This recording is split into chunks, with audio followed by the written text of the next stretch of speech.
Hari ini topik yang saya mau bagiin yaitu anointing, power, and authority. Ini mulainya dari perenungan saya dulu. Kenapa gereja nggak ada bedanya sama kafe?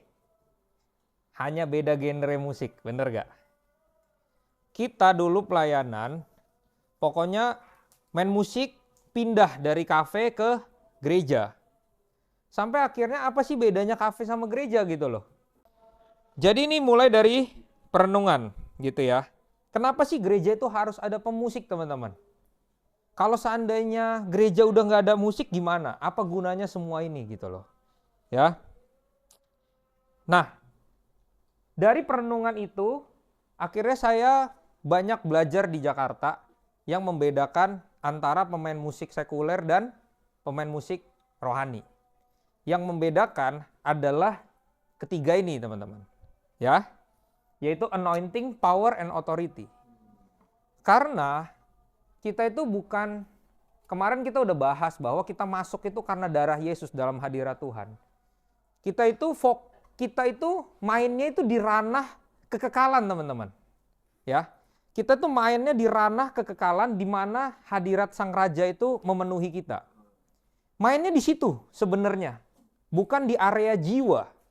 Ya. Kalau di area jiwa, kita semua bisa maininnya. Tinggal latihan aja kita bisa. Tapi nggak semua orang bisa masuk sampai ke ruang Maha Kudus itu. Jelas ya?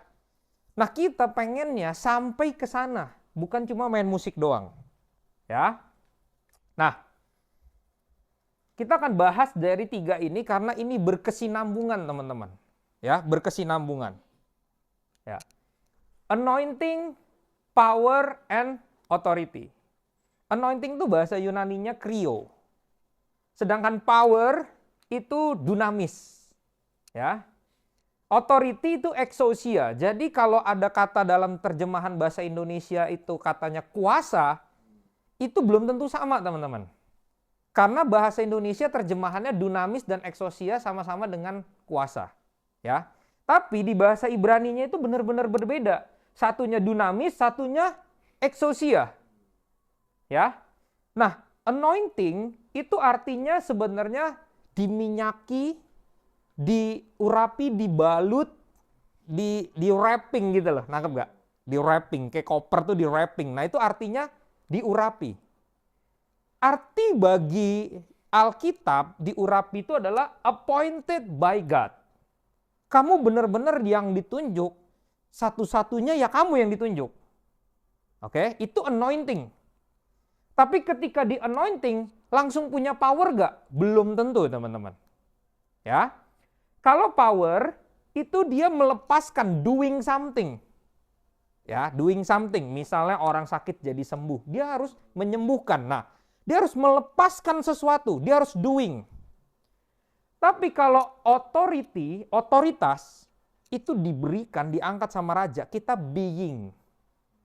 Tahu nggak bedanya being sama doing? Kalau doing, kamu nyembuhin orang, baru orang tuh bisa bilang kamu punya kuasa. Kalau being, kamu belum ngapa-ngapain, tapi rajanya ngomong kamu berkuasa, kamu sudah berkuasa, nangkep gak? Jadi itu identitas, ketika kamu bilang, kamu ini manusia. Tanpa kamu ngapa-ngapain, ya kamu manusia. Oke? Jadi, masing-masing ini punya peran, teman-teman. Ya, authority itu diberikan sama raja, kita diangkat. Power, yaitu Kejadian 1 ayat 8. Ketika Roh Kudus itu turun atas kamu, kamu akan menerima kuasa, katanya dunamis. Mari kita lihat. Nah, ketika seseorang diurapi, maka akan mendapatkan sebuah specific obligation. Apa itu? Sebuah pekerjaan yang spesifik. Contoh, ketika yang diurapi sebagai raja, maka hanya dia yang boleh jadi raja. Ketika hakim-hakim, Samson, Imam Lewi, begitu diurapi, Tuhan bilang Imam Lewi yang boleh ini, hanya Imam Lewi yang ditabiskan, suku lain gak ada yang ditabiskan. Maka dia akan mendapatkan specific obligation. Imam Lewi pun dibagi-bagi. ada dari anak-anak Harun itu dari Gerson, dari Kehat. Tugasnya masing-masing. Kehat gak boleh motong persembahan. Gerson dia yang potong persembahan itu. Jadi ada specific obligation. Nangkep? Dan kalau kamu diurapi Tuhan, ada spesifik pengurapan kamu tuh di area tertentu. Dan hanya kamu yang bisa melepaskan urapan itu. Make sense sampai sini? Karena ada specific obligation. Ya. Oke. Sekarang kalau power. Kalau ketika power ada di dalam kamu, maka kemampuan ability to break the wall. Ada tembok, power kamu cukup untuk ngehajar itu. Jelas? Ya. Tapi ada yang nggak bisa dikalahin sama power, yaitu stronghold. Kalau tembok, kamu pakai palu, bisa kamu hancurin. Tapi kalau fortress, benteng, bisa nggak pakai palu? Nah, nangkep sampai sini? Kamu harus serbu dengan kekuatan yang lebih besar dari kekuatan kerajaan itu, baru kamu bisa menaklukkannya. Nangkep? Jadi stronghold ini pengajaran antara wall sama stronghold itu pengajarannya Joseph Carroll waktu di Surabaya. Bahwa power itu bisa melakukan banyak hal untuk menyembuhkan, untuk melepaskan kuasa, tapi untuk stronghold, ikatan, kata yang dipakai Yesus adalah exousia. Kalau kamu ngusir setan, kamu dengan kuasa Allah kamu ngusir setan, sesungguhnya kerajaan Allah sudah datang. Nah, kuasa itu exousia, bukan dunamis. Jadi untuk menguasai kerajaan kegelapan, kamu harus have dominion. Kamu harus diangkat sama Yesus untuk kamu punya authority, bukan cuma power. Jelas sampai sini? Ya? Jadi itu bedanya. Ketika kamu terima authority, kamu punya kuasa, dominion over stronghold. Apapun ikatannya, roh-roh penguasa di udara itu ada level-levelnya. Bukan berarti kamu nyembuhin orang di jalan-jalan, kamu punya authority. Belum tentu. Jelas? Jadi kamu bisa nyembuhin orang, tapi korupsi di kota kita nggak selesai. Nah gitu. Karena untuk nyelesain korupsi, itu harus authority, bukan power. Jelas sampai sini? Ya, ini kita lihat akar-akarnya dulu. Nah, ini anointing. 1 Samuel 2 ayat 10. Orang yang berbantah dengan Tuhan akan dihancurkan. Atas mereka ia mengguntur di langit. Tuhan mengadili bumi sampai ke ujung-ujungnya. Ia memberi kekuatan kepada raja yang diangkatnya dan meninggikan tanduk kekuatan orang yang diurapinya. Nah, ketika kita tahu kita ini diurapi, kita tidak boleh mengganggu orang yang diurapi. Sama seperti Daud. Ketika dia ada kesempatan untuk bunuh Saul, aku nggak bisa membunuh orang yang diurapi Tuhan. Padahal faktanya Tuhan sudah lalu daripada Saul. Tapi bagi Daud, sekali dia diurapi, dia tetap menghargai dia diurapi. Jelas? Makanya banyak orang sudah nggak ada hubungan sama Tuhan, kok masih bisa pengurapannya kenceng sih? Kok masih bisa nyembuhin orang sih? Karena urapan dan power itu nggak hilang ketika dikasih. Otoritinya yang hilang. Betul? Adam jatuh dalam dosa, powernya masih bisa, masih ada. Otoritinya menaklukkan bumi udah nggak bisa. Oke? Sampai Nuh dibilang ucapan be fruitful, be multiply, nggak ada have dominionnya katanya. Karena Nuh kan new beginning kan. Nuh itu kan yang baru kan. Nggak ada have dominionnya. Kenapa? Otoritinya hilang. Jadi authority ini hal yang terpenting teman-teman. Ya, jadi masukin dalam otak kita yaitu authority, otoritas. Kita akan belajar sedalam apa dan inilah tujuan kita nggak boleh kehilangan sekali lagi otoritas. Karena kita pernah kehilangan itu. Waktu kita menjual diri kita pada dosa. Di situ kita kehilangan otoritas kita. Sama kayak Adam, kehilangan kerajaan Allah. Dan sekarang kita sudah ditebus, kita nggak boleh untuk kehilangan kedua kalinya lagi. Karena dengan otoritas itu, kamu bisa menguasai banyak hal. Oke, yang tadinya keributan bisa ada damai. Ya, sekalipun gunung itu tak berpindah maksudnya. Itu power nggak aktif. Tapi iman kita tetap aktif, damai itu masih ada. Karena itu otoritas bukan power. Jelas sampai sini? Masalahnya masih ada, tapi damai sejahtera Allah yang melampaui segala akal masih bisa aktif. Karena itu otoritas. Make sense? Ya? Next. Nah, kalau ayat-ayat yang dipakai dalam dunamis, Lukas 24 ayat 49, dan aku akan mengirim kepadamu apa yang dijanjikan Bapakku, tetapi kamu harus tinggal di dalam kota ini sampai kamu diperlengkapi dengan kekuasaan dari tempat tinggi. Ini dunamis. Ini ayat terakhir sebelum Yesus naik ke surga. Oke? Para rasul dibilang kamu nggak boleh keluar sampai yang dijanjikan Bapa itu turun, maka kamu akan diperlengkapi dengan kuasa. Oke. Di sini ada paradoks teman-teman. Di Matius ditulis, pergilah jadikan semua bangsa muridku, betul? Segala kuasa di sorga maupun di bumi telah diberikan kepadaku. Tetapi selanjutnya Yesus ngomong, kalian tidak boleh keluar dari Yerusalem sampai yang dijanjikan Bapa turun, sampai kamu diperlengkapi oleh kuasa. Paradoks gak? Tuhan suruh pergi, tapi Tuhan suruh tunggu, gak boleh pergi dari Yerusalem. Aneh kan? Oke? Karena Tuhan pengen kamu diperlengkapi kuasa dulu. Dia pengen kerajaan Allah diberitakan dengan kuasa. Dia nggak mau hanya dengan teori. Karena Yesus sudah bangun. Perhatikan waktu Yesus preaching tentang kerajaan Allah. Orang Yahudi dan Farisi berkata apa? Kenapa ini beda pengajaran dia? Pengajarannya seperti orang yang berkuasa. Tidak seperti ahli-ahli Taurat. Jadi ahli Taurat itu punya teori tapi nggak punya kuasa. Gereja, Tuhan nggak mau dikenal tanpa kuasa. Karena itu mengecilkan rajanya. Oke? So, mari kita sepakati. Praise and worship yang tanpa kuasa, penyembah-penyembah yang tanpa kuasa, mari harus kita tarik kembali ke barak. Dilatih lagi, supaya setiap permainan kita, pelayanan kita, melepaskan sebuah kuasa. Kenapa? Karena kita dilarang pergi dari Yerusalem, aktif ini dan itu, tapi tanpa kuasa. Akhirnya, kok gimana nih aku nggak sembuh-sembuh dan lain-lain, ya kan? Ya udah doa aja ya. Gimana sih? Kok katanya Tuhan bisa nyembuhin? Nah, nggak? Jadi kita kayak ya useless. Kita jadi gereja buat apa gitu loh? Powerless Christianity.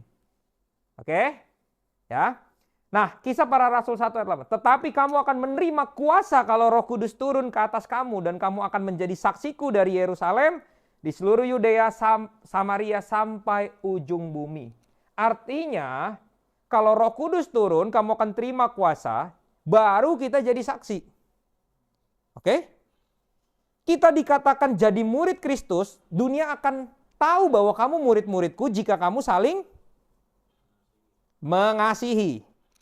Orang akan tahu kamu Kristen, kamu murid Yesus karena kamu saling mengasihi.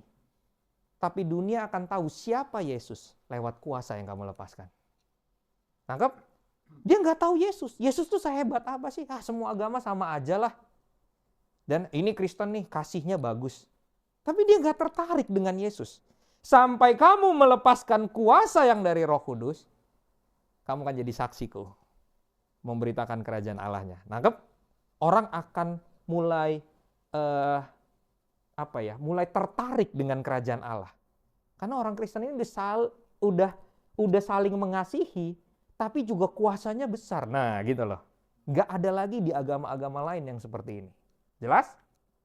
Nah, kalau yang di authority, ya, maka kata Pilatus kepadanya, tidakkah engkau mau bicara dengan aku? Ini waktu Yesus mau disalib. Tidakkah engkau tahu bahwa aku berkuasa untuk membebaskan engkau dan berkuasa juga untuk menyalibkan engkau? Oke, kata yang dipakai itu exousia. Bukannya kemampuan untuk menyalib, bukan. Tapi dia punya kedudukan yang bisa memerintahkan Yesus disalib gitu loh. Being. Ya. Yesus menjawab gini, engkau tidak mempunyai kuasa apapun terhadap aku jikalau kuasa itu tidak diberikan kepadamu dari atas. Sebab itu dia yang menyerahkan aku kepadamu lebih besar dosanya. Jadi pada saat itu dia itu kayak wali kotanya di Yudea itu Pontius Pilatus. Dia punya kedudukan langsung dari kaisar. Dan dia bilang, kamu tahu nggak, aku ini, saya parafrase ya, kamu tahu nggak, aku itu punya kuasa dari kaisar. Karena pada saat itu Romawi berkuasa kan. Aku itu punya kuasa dari kaisar. Kalau aku bilang kamu nggak disalib, kamu lepas. Kamu tahu itu nggak? Tapi Yesus bilang, kalau itu nggak dikaruniakan dari atas, kamu nggak punya kuasa apa-apa. Wow. Berarti pada saat itu, gini teman-teman, mari kita lihat. Romawi pada saat itu yang paling besar koloninya. Tapi Yesus bilang ada lagi yang lebih besar otoritasnya. Kalau dari atas Bapa nggak mengkaruniakan kamu nggak punya kuasa atas apapun, atas hidupku. Bisa lihat sampai sini? Apalagi cuma presiden. Nangkep sampai sini? Apalagi cuma wali kota, apalagi cuma gubernur. Itu Romawi, bos. Kaisar itu udah kayak Lord, udah kayak Tuhan. Kalau kamu nggak panggil kaisar itu Tuhan, Tuan, kamu dibunuh. Seotoriter itu pun, Yesus bilang, ada lagi yang di atas kamu. Yaitu kerajaanku. Jelas sampai sini? Jadi, otoritas yang kita punya melampaui bahkan pemerintahan Romawi yang segitu kuatnya. Artinya kita dengan pengertian ini, kita banyak bisa merubah banyak hal di Indonesia. Karena Romawi aja bisa diubah kan. Buktinya apa? Konstantin terima Yesus. Makanya Romawi jadi Katolik sekarang. Yang tadinya bunuh-bunuhin umat Kristus, ada satu kaisar yang terima Yesus. Anggap sampai sini? Jadi tetap akan kalah dengan kerajaan Allah. Itu alasannya ketika kita worship, tahta Allah di atas puji-pujian kita sedang mendatangkan otoritas di atas bangsa kita. Oke? Yesus mendekati mereka dan berkata, kepadaku telah diberikan segala kuasa di sorga dan di bumi. Nah ini teman-teman. Sorga dikatakan kuasa ini bukan dunamis, tapi exousia. Exousia artinya sorga dan bumi itu ada di tangan Yesus. Dalam arti kata gini, hari ini kamu jadi Pontius Pilatusnya buat Indonesia. Make sense? Ya. Kamu yang mutusin Indonesia ini mau jadi apa? Karena kuasa di sorga dan di bumi itu udah di aku. Sekarang aku tinggal dalam kamu. Nah, masalahnya teman-teman percaya nggak teman-teman punya kuasa yang segede gitu? Nah, ketika kita percaya belief system kita berubah, perbuatan kita mesti berubah sesuai dengan being-nya kita. Oke? Siapa yang di sini masih takut? Takut artinya kamu lupa bahwa kuasa itu telah diberikan kepadamu. Make sense sampai sini?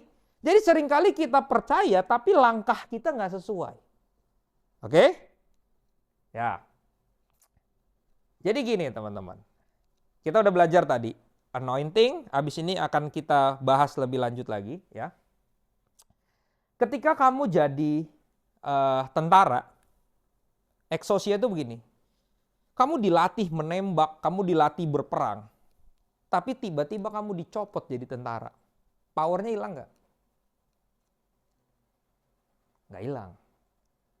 Dunamisnya hilang nggak? Nggak. Kamu masih bisa nembak akurat, kamu masih bisa bela diri. Tapi kamu tidak bisa menyelesaikan tugas TNI lagi.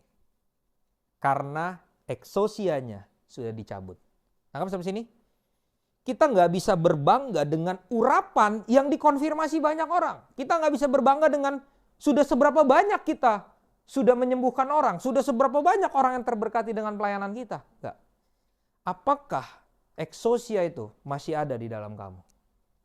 Karena itulah legitimasinya kamu bisa buat banyak hal. Oke? Saul, ketika Tuhan sudah undur dari Saul, Saul tetap punya kuasa jadi raja. Kamu baca di 1 Raja-Raja, sampai Saul meninggal baru Daud menggantikan. Tetap di sini ada otoritas organisasi. Dalam arti gini, Daud tahu bahwa dia yang akan gantikan Saul. Tapi Daud tahu dia diurapi, tapi Daud menunggu sampai Saul meninggal, dia nggak bunuh Saul. Jelas sampai sini? Jadi Daud itu sangat menghargai. Saul masih punya kuasa nggak? Masih punya kuasa, teman-teman. Tapi dia udah nggak punya otoritas di mata Tuhan. Oke? Akhirnya cepat atau lambat, Daudlah yang naik. Oke, jadi progresnya gini teman-teman. Dari anointing, power, sama authority, itu ada progresnya. Ketika kamu diurapi tadi, kamu punya specific obligation. Kamu punya tugas yang spesifik, betul? Authority itu ketika kamu diurapi, itu ada dalam kamu langsung, tapi aktifnya belum langsung biasanya. Sama seperti Daud. Ketika dia diurapi, kamu akan jadi raja Israel, kamu akan jadi raja Yehuda. Langsung jadi raja nggak? Enggak. Jadi ada 2 tahap, teman-teman. Pertama, kamu diurapi sama Tuhan. Kedua, kapan pengurapan itu jadi sebuah manifestasi dalam kenyataan. Oke? Jadi hari ini kalau kamu masih muda, camkan ini. Kejar urapan itu, minyak itu. Jangan sampai minyakmu kosong. Urapan itu, melayani dengan minyak. Jangan dengan kekeringan. Jangan dengan tawar hati. Jangan dengan desperate. Aduh, gue minggu ini pelayanan, aduh gue capek banget. No, bukan itu posisi kita. Posisi kita itu diurapi. Banyak musisi di luar sana yang jago-jago daripada kita. Kenapa kita yang dipilih? Karena kalau Tuhan mau kita yang melayani depan raja, itu pasti kita yang melayani. Karena kita anointed, appointed by God. Jelas? So kalau teman-teman hari ini pelayanan, nggak ada lagi mindset kecil itu nggak ada lagi. Oke? Banyak orang yang lebih jago. Ya? Nah, lanjut.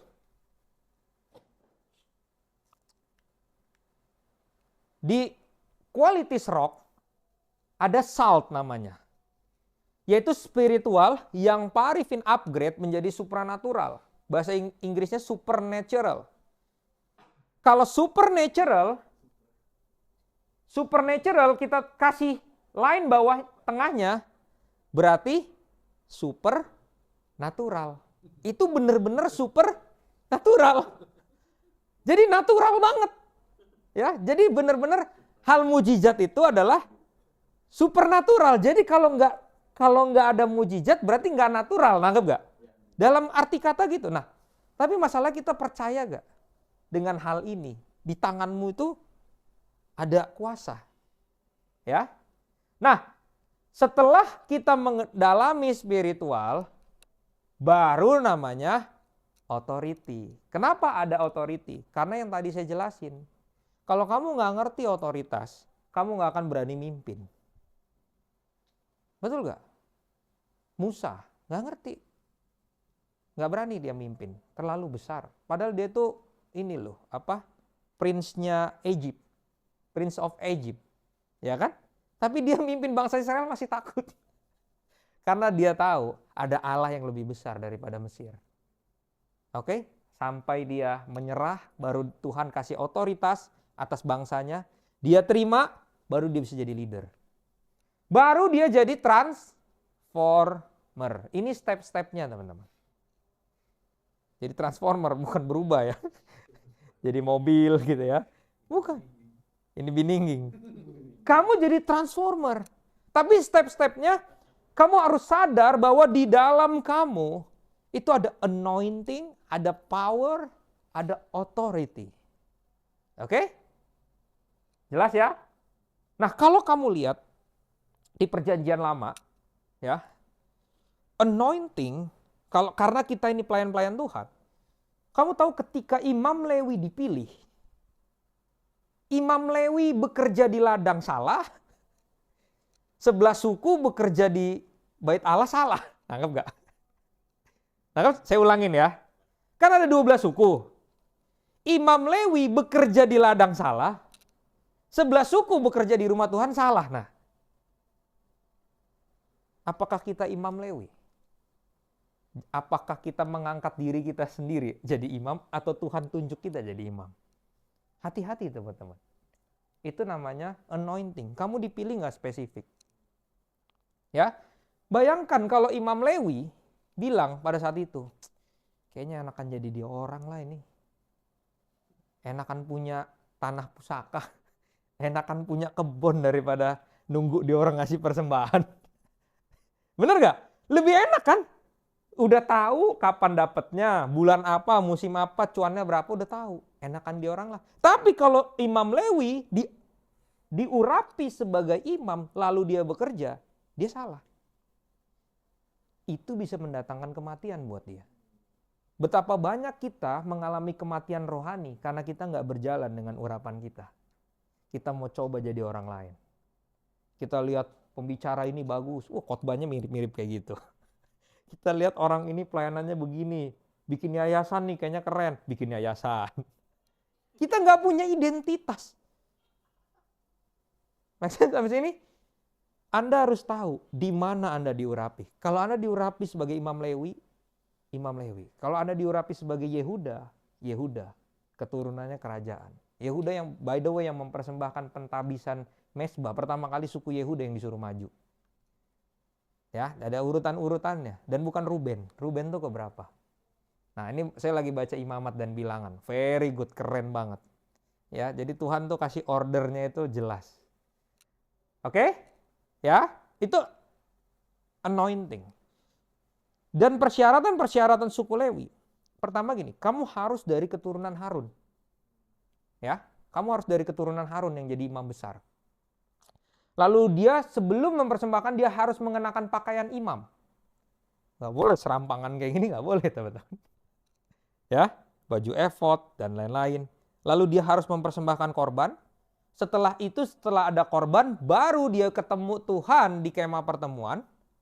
Baru dia menikmati manifestasi hadirat Allah, baru jemaat melihat kuasa Tuhan. Ada step by stepnya.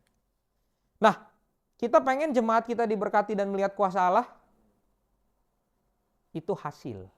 Jangan kejar di situ. Kejar persiapannya. Apakah kamu memakai pakaian imam? Apakah kamu mencuci pakaianmu? Apakah kamu mencukur, merapikan badanmu sebelum mempersembahkan korban? Apakah kamu menjaga kekudusan? Apakah ada korban yang kamu bawa setiap minggunya dalam melayani? Kalau nggak ada, itu nggak akan terjadi. Oke? Itulah anointing. Ya. Jadi kalau di perjanjian baru korelasinya, Tuhan pilih kita specific obligation, Anda harus disucikan lewat kelahiran baru. Anda harus jadi keturunan imam. Imam, nabi, dan raja. Ya. Lalu Anda harus mengenai pakaian kekudusan, pakaian imam. Harus ada korban, baru manifestasi, baru melihat kuasa Allah. Jelas sampai sini? So, teman-teman udah tahu hasilnya, kuasa akan dilepaskan dari setiap kita pelayanan. Amin. Kuasa, sekali lagi, kuasa akan selalu dilepaskan ketika kita pelayanan. Percayalah. Tapi bagianmu, apakah di sini kamu masih terus ada minyak Tuhan? Apakah di sini harus kamu sadar Tuhan seberharga apa di dalam kamu? Oke? Itu yang perlu kita belajar. Nah, otoritas organisasi dan otoritas sorgawi itu dua hal yang berbeda, teman-teman. Yang tadi saya bahas tentang Saul dan Daud. Daud adalah otoritas dari sorgawi. Tapi otoritas organisasinya, siapa yang jadi raja? Saul. Otoritas yang dapat dari sorgawi, dia pasti menghormati yang organisasi. Oke? Kita nggak bisa bilang kita diurapi Tuhan, kita dipilih Tuhan, tapi kita pengen nabrak-nabrak semua organisasi. Nggak bisa. Ada patternnya. Orang yang diurapi sama Tuhan, dia sadar ini semua dari Tuhan. Dia akan tunggu waktunya sampai Saul mati. Dia nggak coba mau melangkahi Saul. Gue lebih hebat. Gue mengalahkan lebih banyak daripada Saul. Gue yang ngalahin Goliat. Kalau enggak bangsa ini masih dimaki-maki terus sama Goliat. Enggak, Daud nggak pernah bawa pencapaiannya ke tengah-tengah Israel. Dia selalu menghormati Saul. Oke? Nah, ke praise and worship sekarang. Kita memang ada di bawah, saya sebagai gembala, ketua RPC Kojos, benar? Joshua. Tapi ketika kita melayani, hati-hati. Ada Tuhan singkapkan otoritas sorgawi bagi Anda. Ketika kita sedang praise and worship, siapa pemimpinnya? Kalau kata Miles Monroe, no one and everyone. Wah, ayo ngerti gak? Jadi, ketika kamu sebagai leader melayani bersama-sama, siapa leader tertingginya? No one and everyone. Artinya tidak ada satu yang lebih besar dari yang lainnya, tapi semuanya bisa bergerak sebagai leader. Keren kan? Artinya gini teman-teman, ada shifting rohani ketika otoritas ini diberikan kepada song leader. Itu organisasi. Oke? Tapi di tengah-tengah ketika kamu main drum, ketika kamu singer, ketika kamu bass, tiba-tiba Tuhan urapi kamu, tiba-tiba kamu merasakan sebuah kedalaman dan kedekatan dengan Tuhan, lalu kamu ingin memainkan sebuah melodi. Lalu kamu ingin memainkan sebuah irama di tom-tom. Kamu ingin memukul simbal. Ataupun Tuhan suruh kamu diem dan akapela. Tiba-tiba Tuhan kasih otoritasnya ke gitaris. Dan gitaris itu mulai ngelit. Dan song leader mulai mengikuti dinamikanya. Tiba-tiba Tuhan kasih ke saksofon. Tiba-tiba dia mulai.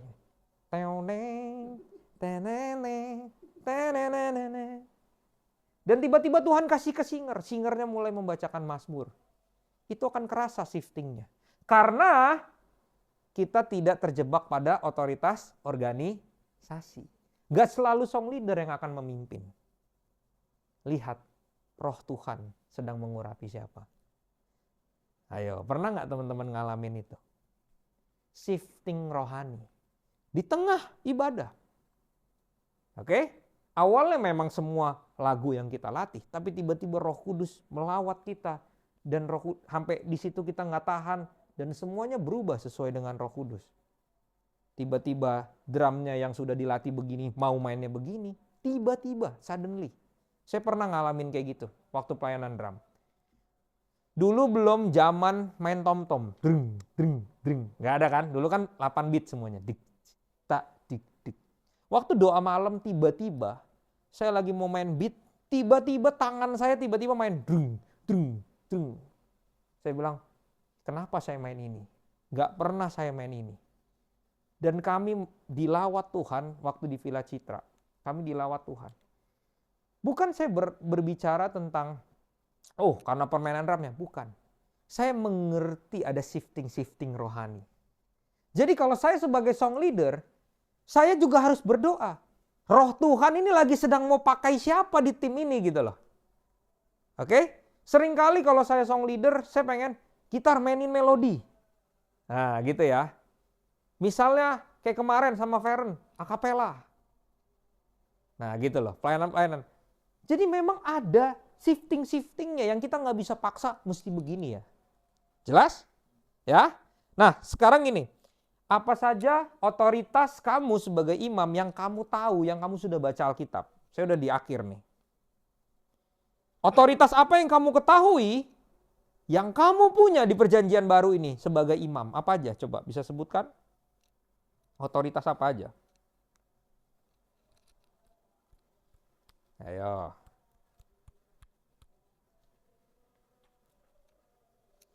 Otoritas apa aja? Kalau kamu tidak ketahui, kamu akan merdeka. Karena kebenaran yang kamu ketahui itu yang memerdekakan kamu. Saya kasih contoh. Mengusir setan. Pernah ngusir setan? Belum. Cepat atau lambat kita akan ngusir setan. Karena ketika Yesus bilang mengusir setan dengan kuasa, kata yang dipakai bukan dunamis, tapi exousia. Menyembuhkan kayak 12 tahun pendarahan, lalu menjamah jubah Yesus, dibilang ada sebuah kuasa yang keluar dari tubuhku. Itu dunamis buat menyembuhkan. Tetapi untuk mengusir setan, makanya dikatakan murid-murid tidak bisa.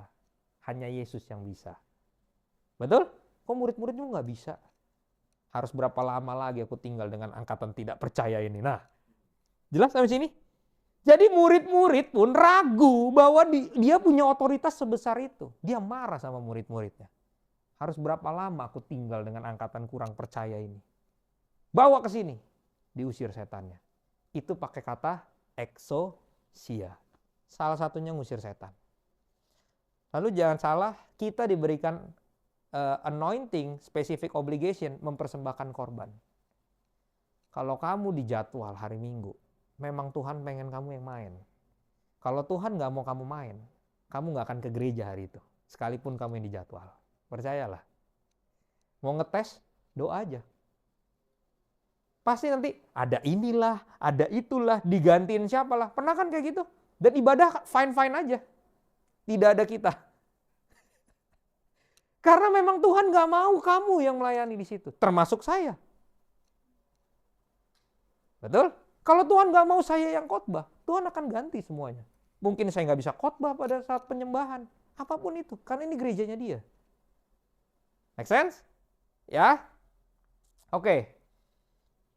Lalu kamu memiliki materai Roh Kristus. Kamu bisa menghancurkan stronghold. Jangan lupa kamu punya 9 karunia dan kamu bisa mengampuni dosa. Pernah baca itu? Ngeri gak? Kamu baca di 1, 2, 3 Yohanes itulah. Bahkan kamu diberikan kuasa untuk mengampuni dosa. Kalau kamu mengampuni dosa seseorang, dosa itu diampuni. Kalau kamu menyatakan kamu tidak mengampuni dosa orang, dosa itu tetap ada pada dia. Ngeri gak? Rasul-rasul dikasih otoritas sampai segitunya. Apakah kita ini Tuhan? Bukan, tapi sebesar itu Tuhan percaya otoritasnya buat kita. Gila gak? Dan hati-hati, kita gak bisa bergerak maksa Tuhan untuk memberikan otoritas. Ya, dengan free will kamu bisa maksa Tuhan loh. Kamu bisa ngangkat pemimpin sesukamu. Betul. Karena Saul dipilih berdasarkan dia yang paling tinggi di antara semua orang Israel. Dia yang paling gagah. Dan Tuhan bilang gini, kamu akan jadi anakku. Israel ini akan jadi anak-anakku. Aku akan pemimpin, aku akan jadi Tuhan bagimu. Tahu Israel ngomong apa setelah meeting? Berikan kami raja. Gila gak coba? Tuhan udah bilang, aku akan jadi Tuhanmu. Kamu adalah anak-anakku dan aku akan jadi bapamu. Aku akan menuntunmu, aku akan inimu dengan sayapku dan bla bla bla bla. Berikan kami raja. Mati gak coba? Lalu Tuhan bilang gini, oke ya kamu minta raja ya. Ini hukumnya, kalau kamu punya raja, sepersekian dari penghasilanmu harus kasih raja. Ini kamu harus kasih raja. Ini harus dipersembahkan budak bagi raja. Suku ini harus melayani raja, sekian banyak bla bla bla. Mampus nggak coba? Itu akibat memaksa otoritas yang Tuhan kasih. Ada konsekuensinya. Tapi Tuhan tetap kasih. Nah, dijauhkanlah dari gereja kita memaksakan otoritas seperti itu. Kita harus tahu porsi kita di mana. Amin. Cepat atau lambat Tuhan pasti angkat kita kok. Ya? Amin? Oke. Yang terakhir pertanyaannya. Siapa di sini yang pernah dapat konfirmasi dari orang bahwa kamu diurapi Tuhan? Minimal 2 orang. Karena 2 saksi cukup ya. Kalau 1 mungkin masih salah. Pernah dapat konfirmasi seperti itu? Roh Tuhan ada pada kamu. Roh Tuhan ada di atas kamu. Apapun itu kata-katanya. Oh, kamu ini diurapi Tuhan. Ada yang pernah dapat konfirmasi seperti itu? Pernah kok? 2 orang? Cukup? Oke. Boleh kesaksian? Di bagian apa kok dibilang diurapi Tuhan? Specific obligation-nya.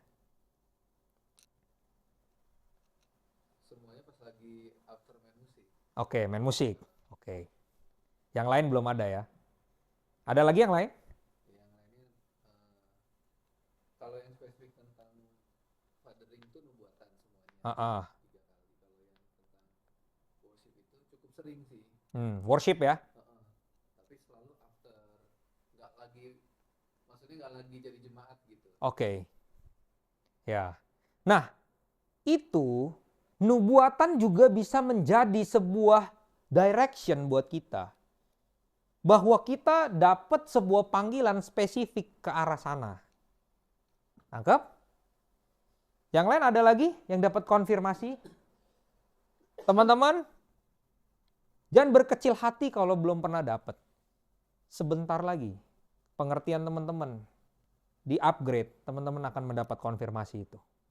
Kenapa? Karena ketika Maria mengandung Yesus, Elizabeth sedang mengandung Yohanes Pembaptis, betul? Ketika dia bertemu dengan Maria, yang ibu dari Yesus, bayinya melonjak. Dan Elizabeth bilang, siapakah aku bertemu dengan ibu dari Tuhanku? Jelas sampai sini? Ada orang-orang yang sangat dekat sama Tuhan, yang mengerti hal spiritual. Ketika spiritual ini nyambung dengan kamu, dia akan mengkonfirmasi, roh Tuhan ada pada kamu. Aku terberkati dengan roh yang ada dalam kamu. Tangkap gak sampai sini? Tapi itu harus dibangun kesadaran, ada roh Tuhan dalam kamu. Amin?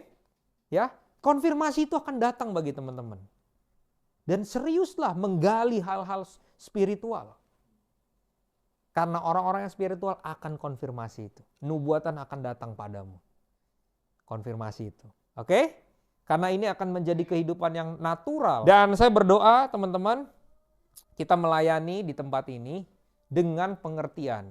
Bahwa kamu dipilih khusus sebagai imam, kamu diurapi khusus, ada kuasa ketika kamu main drum, ketika kamu nyanyi, ketika kamu bermazmur, itu kuasa semua tuh yang dilepaskan. Karena kamu melayani raja yang penuh kuasa. Dan kamu punya otoritas. Mari bayangkan ketika kamu melayani. Apa yang Tuhan suruh mau kamu patahkan. Nah, seberapa kamu bayar harga? Statement ini terakhir ya. Kamu bayar harga yang Tuhan suruh, obedience. Kamu dapat reward, authority. Obedience, rewardnya authority, percayalah. Contoh, janganlah kamu cabul. Janganlah kamu berzina. Ketika kamu tidak berzina dan kamu tidak cabul, kamu akan bisa mengusir roh najis. Make sense sampai sini? Ketika kamu murah hati, Tuhan akan memberikan kamu kemurahan. Kamu akan memberkati orang dan orang itu diberkati. Kenapa? Karena kamu obedience, menabur. Make sense? Apapun yang kamu taat dengan perintah Tuhan, kamu akan dapat reward, authority. Dan authority itu sangat berharga teman-teman. Jangan kehilangan untuk kedua kalinya. Amin. Protect this authority. Kenapa? Tanpa otoritas ini, kita nggak akan pernah bisa mencapai tujuan manusia diciptakan. Yaitu be fruitful, be multiply, have dominion. Have dominion harus ada exousia. Kalau enggak, kita hanya be fruitful, be multiply. Bagus pelayanannya rame. Bagus. Tapi nggak ngerubah apa-apa. Nggak ngerubah kota Lampung. Keluarga jemaat tidak berdamai. Nangkep gak? Jemaat jatuh bangun dalam dosa. Untuk apa kayak gitu? Amin? So, mari sama-sama teman-teman. Muda, tua, miskin, kaya, gak ada urusan. Exousia, being, not doing. Bukan achieving. Tapi obedience. Taat pada Allah. Amin? Tuhan Yesus memberkati bagi kita semua. RPC terus diperlengkapi. God bless. Ada pertanyaan?